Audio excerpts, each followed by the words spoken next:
विशेषतः पुणे जिल्ह्यामध्ये दशकीय विधी हे राजकीय कट्टा बनत चालले आहे। दशकीय विधीमध्ये राजकीय व्यक्तींच्या भाषणामुळे आता सर्वसामान्य व्यक्तींना त्रास होऊ लागला आहे। दशकीय विधीमध्ये दशकीय विधी झाल्यानंतर म्हणजेच काकस्पर्श झाल्यानंतर अनेक राजकीय व्यक्ती भाषणबाजीसाठी उभे राहतात आणि तासनतास ही भाषणबाजी सुरू असते। यामुळे दशकीय विधीसाठी आलेले नागरिक त्रस्त होत असतात।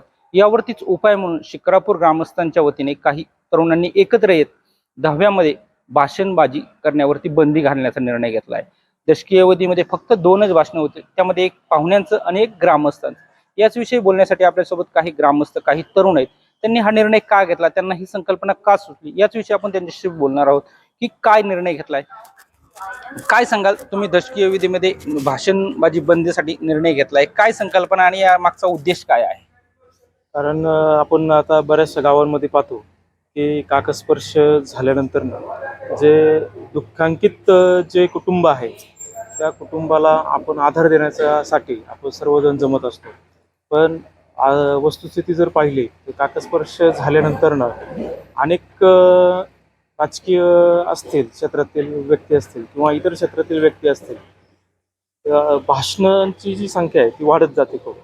त्याने आलेले जे पाहुणे आहेत, ग्रामस्थ असतील, ते त्रस्त होत जातात।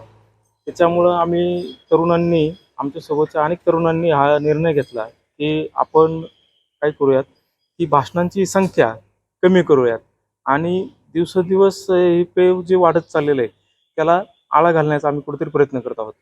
त्याचबरोबर जे आपलं दुःखित कुटुंब जे आहे त्या कुटुंबाला त्या मयत झाल्यानंतर दशक्रियापासून पर्यंतच्या दिवसांमध्ये आपण त्यांना भेट दिली पाहिजे किंवा त्याच्यानंतरनं जे 5-6 महिन्यानंतर जे दुःखित कुटुंब जे आहे त्याला काही अडचणी आहेत का त्या आपण समजून घेतल्या तर कदाचित मयत व्यक्तीला ती खरी श्रद्धांजली असेल।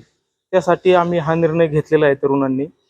नक्कीच तुम्ही काय सांगाल, हा निर्णय घेतला याच्या मागची भावना काय होती, तुमचा आदर्श इतरांनी घ्यावा असं तुम्हाला वाटतं का?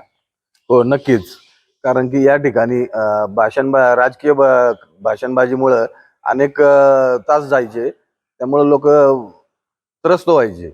अनेक लोक दहाव्याला जायचं म्हणलं की लोकांना मानसिक त्रास व्हायचा, कारण की वेळेचा खूप अपाय व्हायचा।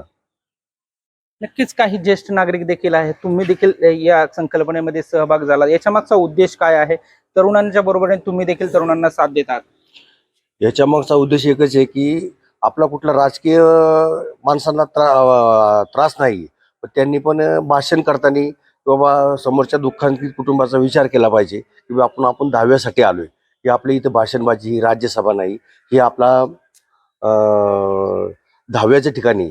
यामुळं बाकी लोकांनी याचा आदर्श घेतला। आम्ही त्यांच्यासोबत आहोतच, कारण अतिशय उत्तम निर्णय शिक्रापूर समस्यापाय ग्रुप यांनी घेतलेला आहे।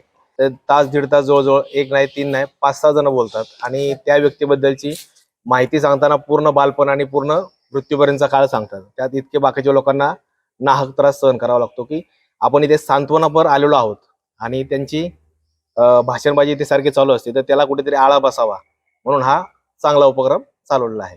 सपोज एखाद्याचा मुलगा वारला आणि त्याच्या वडिलांनाच पूर्ण श्रद्धांजली वाहून हे मोकळे होते, त्यांना फक्त काय करायचं असतं की जी सभा आहे, जे दशक्रिया विधी आहे, हा विधीचा त्यांचा काही एक संबंध नसतो। जी येतात फक्त आपण पुढारी आहोत आणि आपण या समाजाला काहीतरी एक वेगळी दिशा निर्माण करून देतात। कुटुंबाचं सांत्वन राहिलं बाजूला आणि हे यांचीच पोळी भाजून घेतात थोडक्यात। नक्कीच हे होते शिक्रापूरमधील काही तरुण यांनी शिक्रापूरमध्ये दशकीय विधीवरती भाषणबंदीला निर्णय घेतला आहे। परंतु या दशकीय विधीला एक राजकीय स्वरूप प्राप्त होत होतं, याला कुठेतरी आळा बसवण्याचा हा एक चांगला पर्याय आपल्याला म्हणावे लागेल। सचिन नुमान, LS मराठी, शिरूर, पुणे।